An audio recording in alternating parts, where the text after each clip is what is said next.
نحمده ونصلي على رسوله الكريم اما بعد فاعوذ بالله من الشيطان الرجيم بسم الله الرحمن الرحیم.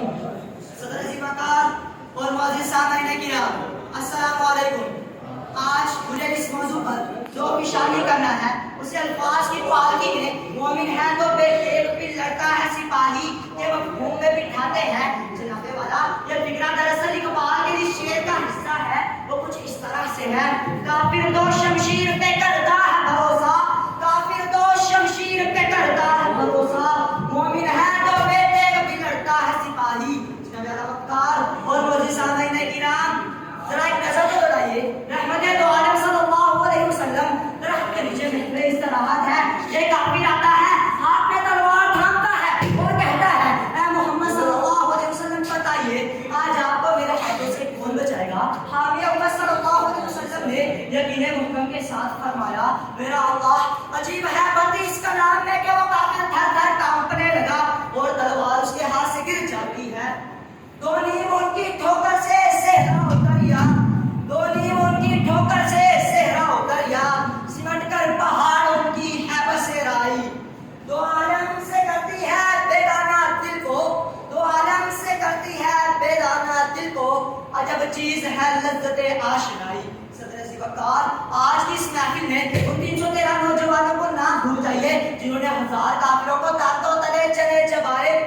فضائے بدر پیدا کر، فضائے بدر پیدا کر فرشتے تیری نصرت کو، فضائے بدر پیدا کر فرشتے تیری نصرت کو، اتر سکتے ہیں گردوں سے کتار تر کتار اب بھی. جناب اعلیٰ وقار ذرا دیکھیں تو ان کشمیریوں کو جو بغیر کسی اسلحہ کے نہتے ہی طاقتور فوج کا مقابلہ کر رہے ہیں. ذرا پوچھیں تو ان فلسطینیوں سے جو ہاتھ میں پتہ لے کر دوڑتے ہیں تو بندوق پر ڈال کی دوڑے لگ جاتی ہیں.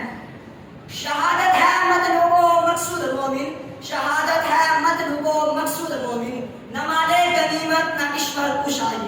جناب اعلیٰ وقار اور معزز سامعین کرام ہم یہ کیسے بھول سکتے ہیں 6 ستمبر 1965 کی رات جب ہمارے عزیز دشمن نے لاہور میں ناشتہ کرنے کی ٹھانی اور مسلح ہو کر ملک پاکستان کو ہڑپ کرنے کے لیے چڑھ دوڑا، لیکن پاکستانی فوج نے یہ ڈٹ کر مقابلہ کیا کہ وہ لاہور میں ناشتہ تو کیا کرتے دانتوں تلے چلے چبا کر چوہے کی طرح دبا کر اپنی ہیل میں جا چھپے. جناب اعلیٰ وقار یہ پاکستانی فوج کا حوصلہ تھا کہ اپنے سے دوسری فوج کے جانا کرنے کی صورت ان کو دن میں تارے گنوا دیے.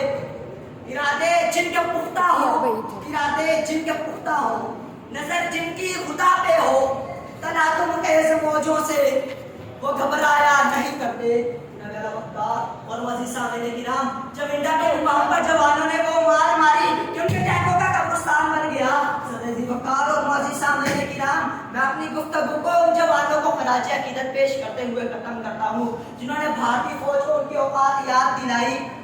میں جھکا نہیں میں بکا نہیں، میں جھکا نہیں میں بکا نہیں، کہیں چپ چپا کے کھڑا نہیں، جو ڈٹے ہوئے ہیں محاذ پر، جو ڈٹے ہوئے ہیں محاذ پر، مجھے ان صفوں میں تلاش کر. وما علیہ